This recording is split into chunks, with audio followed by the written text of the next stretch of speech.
Hello दोस्तों, मैं अरमान आपके इस नए वीडियो में स्वागत करता हूं। आज की इस नए वीडियो में एनसीईआरटी और एससीईआरटी पर आधारित क्लास 6 विज्ञान विषय का चौथा अध्याय वस्तुओं के समूह बनाना के एमसीक्यू प्रश्न को देखेंगे, जो बीपीएससी शिक्षक भर्ती के लिए काफ़ी ज़्यादा इम्पोर्टेंट है।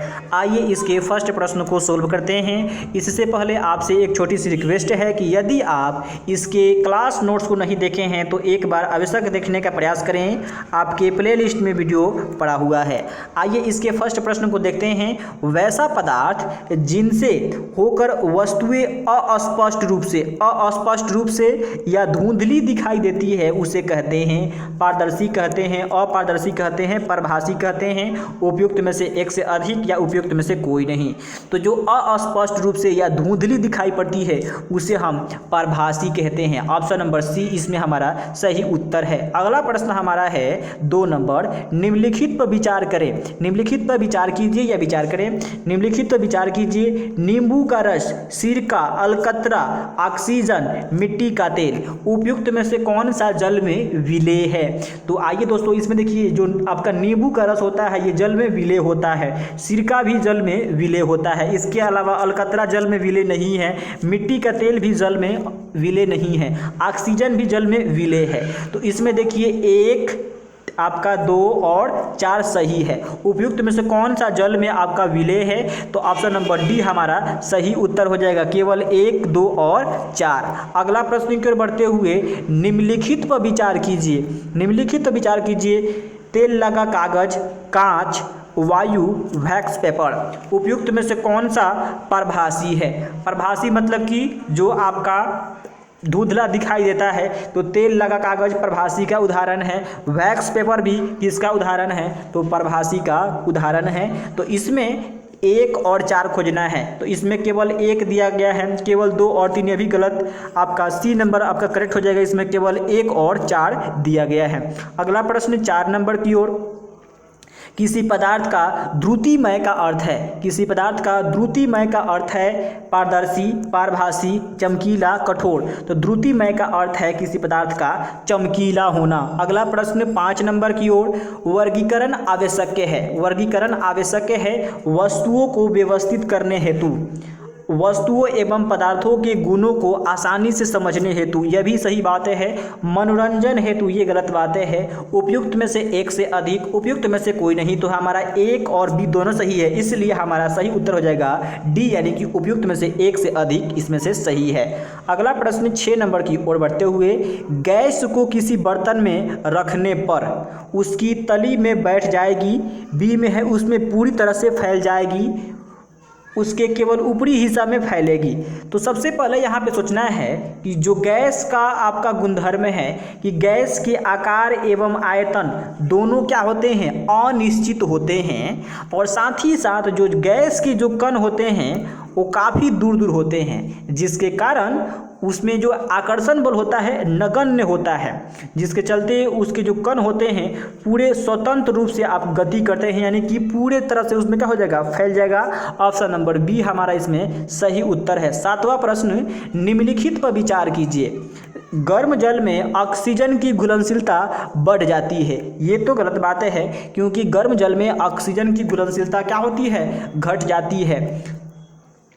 परभासी में देखने पर धुंधला दिखाई देती है। परभासी में देखने पर धुंधला दिखाई देती है, ये हमारा सही बात है। केरोसिन तेल एक अच्छा विलायक है, ये गलत बातें है। ठोस के आकार एवं आयतन निश्चित होता है, ये हमारा सही बात है। बोल रहा है कि उपयुक्त में से कौन सा कथन आपका असत्य है? केवल 1 और 2। देखिए हमारा इसमें आपका केवल 1 गलती है और इधर आपका 3 गलती है। तो खोजेंगे ऑप्शन नंबर सी में दिखाई दे रहा है केवल 1 और 3 जो है हमारा क्या है?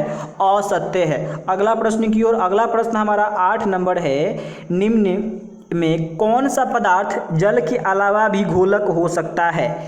ऑप्शन ए में है तेल, बी में है तारपीन का तेल, सी में है केरोसिन तेल, डी में है आपका सरसों का तेल और ई में दिया गया है उपयुक्त में से एक से अधिक या कोई नहीं। तो देखिए तेल तो हो नहीं सकता है, तारपीन का भी तेल नहीं हो सकता है, केरोसिन तेल भी नहीं हो सकता है, लेकिन सरसों का तेल इसमें हमारा हो सकता है। ऑप्शन नंबर डी हमारा सही है। ये जल के अलावा घोलक हो सकता है। अगला हमारा है 9 नंबर प्रश्न, वह घोल जिसमें घुलने पदार्थ की और मात्रा घुलने की क्षमता नहीं होती है उसे क्या कहते हैं? तो उसे संतृप्त घोल कहते हैं, उसे संतृप्त घोल कहते हैं। ऑप्शन नंबर हमारा इसमें ए करेक्ट हो जाएगा। अगला प्रश्न 10 नंबर, कलम 1 को कलम 2 से सुमेलित करें और कुट के प्रयोग से सही उत्तर का चयन करें। आइए पहले इसको मिलाते हैं। तो विलेय पदार्थ कौन है जो जल में आसानी से घुल जाता है उसे हम लोग विलेय पदार्थ बोलते हैं। तो जल में कौन घुलेगा भाई? लोहा घुलेगा या नहीं घुलेगा? ऑक्सीजन घुलेगा नहीं घुलेगा? चीनी और आपका नमक जल में क्या है? विलेय है। तो ये हमको इसको बना दिए। अविलेय कौन है? तो जो आपका लोहा और रेत है ये हमारे लिए क्या है? अविलेय है, यानी कि जल में नहीं घुल सकता है। विलायक कौन है? तो जल का सबसे अच्छा जल जो है सबसे अच्छा आपका विलायक है। जल क्या है आपका? अच्छा विलायक है। जल क्या है आपका? अच्छा विलायक है। अगला हमारा है कि जल में विलीन गैस। तो जल में विलीन गैस कौन है? आपका ऑक्सीजन है। तो हमारा विलेय कौन हुआ? तो विलेय हमारा हो गया नमक चीनी। और विलेय कौन हुआ? तो लोहा और आपका रेत हो गया। विलायक कौन हुआ? तो आपका जल हो गया है। अब देखिए इसको मिलाते हैं। तो ए जो हमारा मिला हुआ है वो 2 से मिला है, बी जो मिला है आपका 4 से मिला है, बी जो मिला है आपका 4 से मिला है, और सी मिला है आपके 1 से, और डी मिला है आपके 3 से, यानी कि 24 13 ऑप्शन में खोजना है। ऑप्शन नंबर बी में दिखाई दे रहा है 24 13, ये जो आपका इसका राइट आंसर हो जाएगा। अगला प्रश्न 11 नंबर, निम्नलिखित में कौन सा समाधान बिजली का संचालन नहीं करेगा? नींबू का रस। अगला हमारा है सिरका, नल का जल, वनस्पति तेल। तो देखिए ये क्या करेगा? संचालित करेगा, यह भी संचालित करेगा। नींबू का रस भी हमारा संचालित करेगा। तो बोल रहा है कि बिजली का संचालन नहीं करेगा। तो जो वनस्पति तेल होता है ये बिजली का संचालित नहीं करेगा। ऑप्शन नंबर डी हमारा इसमें सही है। इसी प्रकार 12 नंबर प्रश्न दिया गया है, नीचे कुछ पदार्थ दिया गया है, चॉक पाउडर, शक्कर, रेत, सरसों का तेल, उपयुक्त में से कौन सा जल में पूर्णतः घुलनशील है? तो पूर्णतः घुलनशील कौन है? तो इसमें देखिए दिया गया है आपका केवल 2, केवल 1 और 4, केवल 1 और 2। तो जो पूर्णतः घुलनशील है आपका वो क्या है? शक्कर यानी कि चीनी है। चॉक पाउडर जो है नहीं घुलता है, रेत भी नहीं घुलेगा, सरसों का तेल भी नहीं घुलेगा। तो ऑप्शन नंबर हमारा केवल इसमें क्या है? 2 सही है। तो हो जाएगा इसमें केवल 2। अगला हमारा है कि 13 नंबर प्रश्न, लोहे के कील को निम्नलिखित दरों में रखा जाता है। लोहे के कील को निम्नलिखित दरों में रखा जाता है। लोहा अपना चमक खो देगा, इसका कारण कौन है? देखिए अगर हम लोहा को क्या करेंगे? जंग लगने से बचाना है तो उस पर हम सरसों का तेल लगाते हैं ना, नारियल का भी तेल लगा देते हैं, मिट्टी का भी तेल लगा देते हैं, जिससे क्या होगा? उसमें जंग ना लगेगा।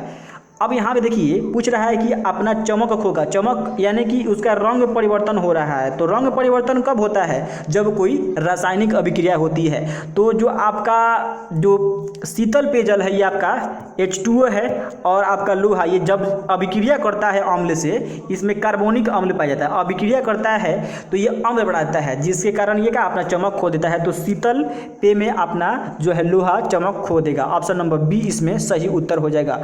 अगला प्रश्न है, नीचे कुछ वस्तुएं दिया गया है। नीचे कुछ वस्तुएं दिया गया है, कांच का गिलास, दर्पण, आवर्धक लेंस और स्टील। उपयुक्त में से कौन सा ट्रांसपेरेंट का उदाहरण है? हाँ, इंग्लिश से पूछ दिया।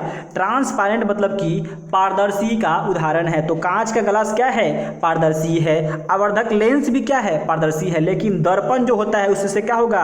प्रकाश टकरा जाएगा, यह हमारा अपारदर्शी है। स्टील जो है अपारदर्शी है। तो इसमें हमारा ट्रांसपेरेंट का उदाहरण हो जाएगा आपका केवल 1 आपका 3। केवल 1 3 किस में है? तो ऑप्शन नंबर सी में है, 3 और 1। अगला प्रश्न, निम्नलिखित पदार्थों पर विचार कीजिए। यह हमारा आखिरी प्रश्न है।